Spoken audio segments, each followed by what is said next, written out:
Bom, eu quero trazer, inclusive, falando sobre relação internacional, relação com outros países, mais um pouquinho da repercussão do que Lula disse, porque ele mencionou que não é hora de fazer investimentos no Brasil. Vamos assistir para jogar para o nosso debate.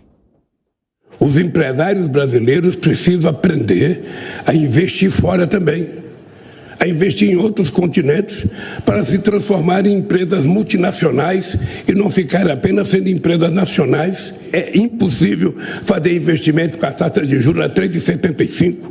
É impossível. Eu espero que a Espanha coloque dinheiro para emprestar mais barato, para a gente poder ter empresário que vem aqui buscar dinheiro emprestado. Quero ouvir a análise de vocês sobre isso. O Segré até arrancou a folhinha tradicional dele. O que você trouxe para a gente aí sobre essa fala de Lula? Que números você tem, hein, Segré? Primeiro, Evandro, um presidente falar não invista no meu país, invistam em outros países e não dá para investir pela taxa de juros, não é agradável. Ele deveria, ao contrário, dizer, vocês espanhóis, vocês europeus, venham investir no Brasil, que tudo aquilo que puder ser melhorado, nós vamos melhorar, mas por favor tragam os seus euros, que a gente estará de braços abertos.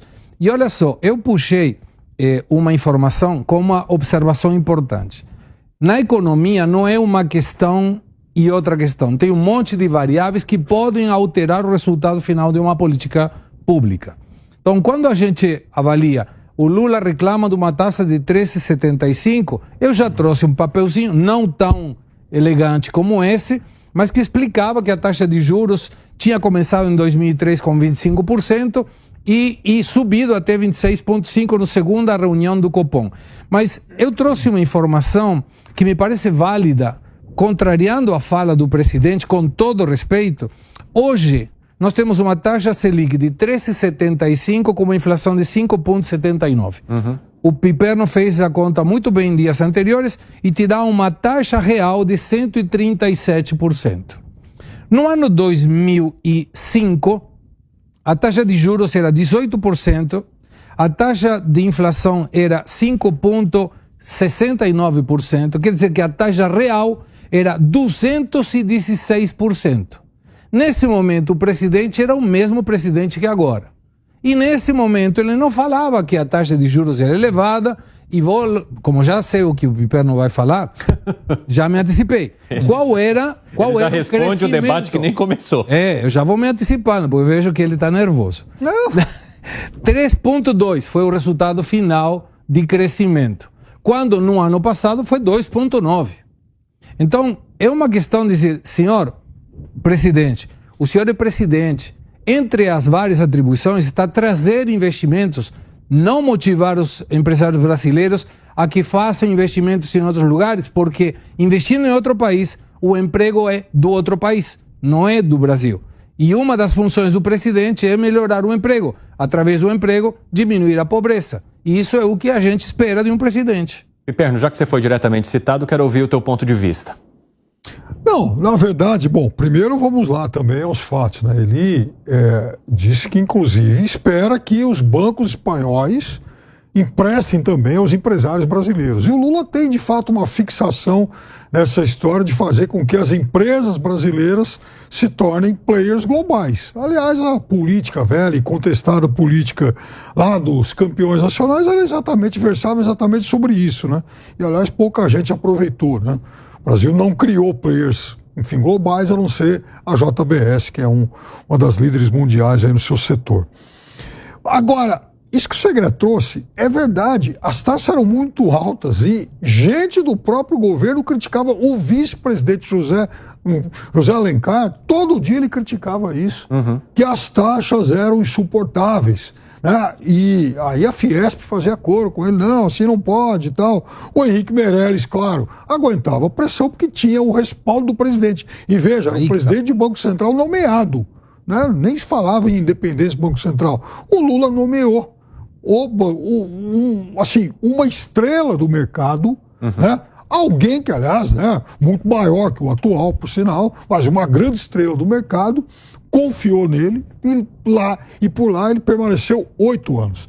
E ele foi brilhante no governo Lula, na recuperação do governo Temer e extremamente competente que no governo de São Paulo também. O Meirelles, por onde passa, ele faz trabalhos muito bons. Agora, E elogia o atual presidente do Banco Central. É aí que eu achei um homem de mercado, um banqueiro e tal, e assim, obviamente não vai deixar de elogiar, né, o atual, além do que o governo Lula também mexeu em algumas coisas que, ou pelo menos acenou com mudanças em alguns dos legados de Henrique Meirelles, que obviamente não gosta quando se fala em mexer, por exemplo, no teto de gastos, em reforma trabalhista. É óbvio que ele é contra isso.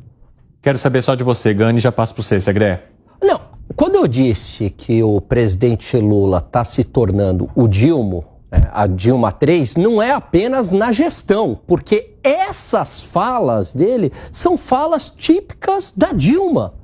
Quando ele diz, não invista no Brasil, invista fora do Brasil, é como o Segré falou. O presidente, quando ele vai para fora, ele está vendendo o país, ele tem que falar, não, invista aqui. Gere renda e emprego no país. Todo dia. Ele vende o país então, tá vendendo muito mal ultimamente, hein, ô Piperno? Entrou em questões geopolíticas, falou, voltou atrás, né? Até o Papa condenou a fala dele, tá vendendo mal o país, hein? Aliás, o Biden, obrigado, presidente Biden, mais uma vez, 500 milhões. Agora, olha que fala, olha que loucura, Piperno. Ele diz que os livros de economia estão todos errados, que, na verdade, gasto e investimento, eles têm conceitos errados, né? Investimento... Olha só... Então, pois ele é um negacionista da ciência econômica. Economista do Brasil... Ele é um negacionista da ciência econômica. Economista do Brasil, olha, assim, não é à toa que há décadas o Brasil tem, mesmo no governo Lula, você acaba de mostrar isso, a maior taxa de juros do mundo. Aonde foi que esses caras aprenderam isso? Por que tem que ser aqui isso?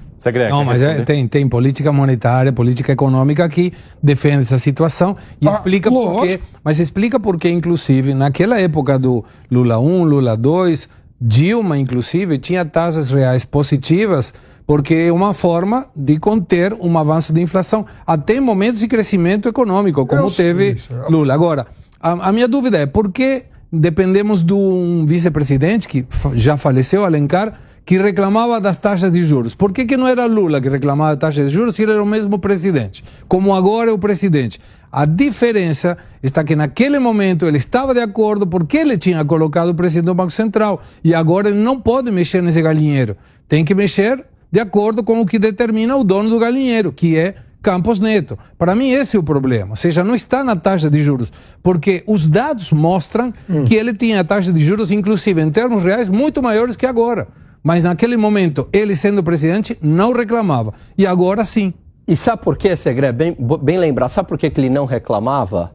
Porque como a conjuntura internacional era muito favorável e ele conseguiu entregar crescimento econômico, mantendo as políticas do governo anterior, do governo Fernando Henrique, e aquela conjuntura internacional, um presente dos deuses do mercado. A Argentina crescia, a América Latina crescia, o Japão, que não crescia há muito tempo, crescia, a União Europeia crescia, todo mundo crescia. Então não precisava reclamar da taxa de juros. Agora que o mundo se tornou mais difícil, ele está sendo testado para valer.